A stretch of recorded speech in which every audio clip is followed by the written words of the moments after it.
Yes, guys, welcome back to another video here on the channel, and ignore my hair, please, okay? I woke up an hour ago. So yeah, I didn't really get something in my hair, but hold on. Lads, you got to get serious today. See, I'm moving my hair back. Chelsea has spoken to the agent of Eberechi Eze, the 28-year-old from Crystal Palace. Now, hold on. So I got told we only signed kids. Well, we'll get on to that in a bit. But I want to talk about the likelihood of this signing happening and where he would fit in and what I think of the player himself. So, Eberechi Eze, let's start off with where he play. Well, we signed a hybrid left wing, right wing striker in João Pedro, who is also a very good ball carrier. We signed Delap, who's that out and out striker, and we signed Gittins. We have Neto, who is left wing, right wing. Gets into the left winger, who can cut inside. So, one of the key things out of everything here is that each player can cut inside from one side or the other. Each player, except for Gittins and Delap, can play different positions. Pommer can tuck in off the right wing for a fullback to overlap. So it looks like we're looking at players who are hybrid, who can be an inside forward, who can tuck in, be combat 10, have your fullback be combat left wing or wing back even, overlapping, like we saw against like we saw against PSG, like we saw against the likes of Fluminense, Palmeiras. So,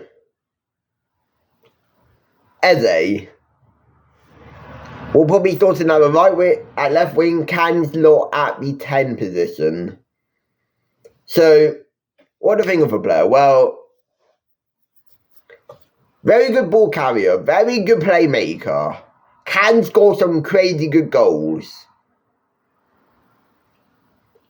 He's experienced in the Premier League, 4 seasons plus of Premier League experience. Perfect. The likelihood of this signing happening, actually, 75% chance.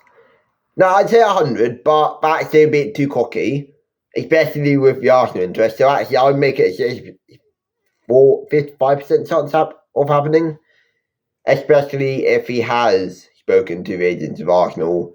And here's the thing, right? If Arsenal, I don't think Arsenal can sign Eze, Gyökeres,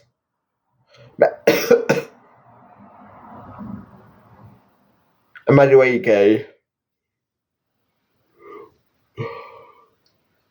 without breaking FFP, especially if they want Rodrigo. Especially since Arsenal don't really have a wage structure. We have a wage structure, so that means our spending can obviously become more, and we are a very good selling club. Arsenal aren't that. So Arsenal actually can be quite tight on what they can spend. So I actually see us getting this done. He has a £60 million release clause in his contract at Palace. So that tool has to be activated, or we can pay that and add-ons, right? Or just below that and add-ons, and then pay in installments, which is an option when it comes to negotiating with most clubs. I know Palace is a bit stubborn, but I do see us going into talks with Palace, and I'd assume this isn't because we spoke to a player's agent according to Simon Phillips, and I'd assume that means we're going in with a £55 million plus add-ons bid, not paying the release clause. So that's what I'd assume is happening. Now, Max, London's first #ad, Pice, did actually retweet some tweets from ages ago a few months ago, where he said the club likes Eze a lot. He is on the shortlist of other hybrid left wingers / tens, on the same list as Morgan Rogers, obviously Eze himself, Kudus. But I do think they want Rogers, but the cheaper option is Eze. And obviously Eze is a good signing. I do think if we do get Eze, everyone will be happy with that. He will be able to be versatile. He will be able to give Palmer some rest.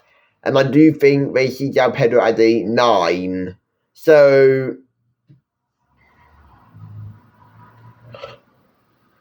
hence why we're going for another hybrid. Especially with Madueke leaving, especially with the chances of Nkunku leaving, of Nico Jackson leaving, of João Felix leaving. That means there's really space for one more attacker, and that attacker should be Eze, in my opinion. Now, how do I think he'll fit in this system? Well, I actually think he'll fit in quite well in certain systems we play. For example, the 4-2-2. The 3-4-2-1, which we see times again. So yes, I do think this can happen. I do think this will work out. I do think Eze will get a lot more game time at Chelsea than he would at Arsenal. There will be game time assurances. Arsenal, he would have to compete with Odegaard, which is not easy. Knowing Arsenal, he would have to compete for that left wing position also. Not easy. So I do think there's a high chance he gets more game time at Chelsea than he would ever at Arsenal. So I do think this happens, and this should be a sign of intent by Chelsea. Yes, Eze is 27, 28. Heck, he might even be 26. But he's 28, I'm pretty sure. Someone can correct me on that, but he's experienced. He will last us 5 seasons until he's 33. He will be in the wage structure. He will be that experienced spine, along with Tosin, along with Nkunku, who, believe it or not, is actually experienced. João Pedro is also experienced at that young age. Pedro Neto has some experience, has a decent amount of experience. So I see this being a very good signing if this does get pulled off. Let me know what you think below, and I will be double uploading today. So make sure you're all there for the double upload tonight. I hope you guys enjoy. Like, subscribe, turn on post notifications, and peace.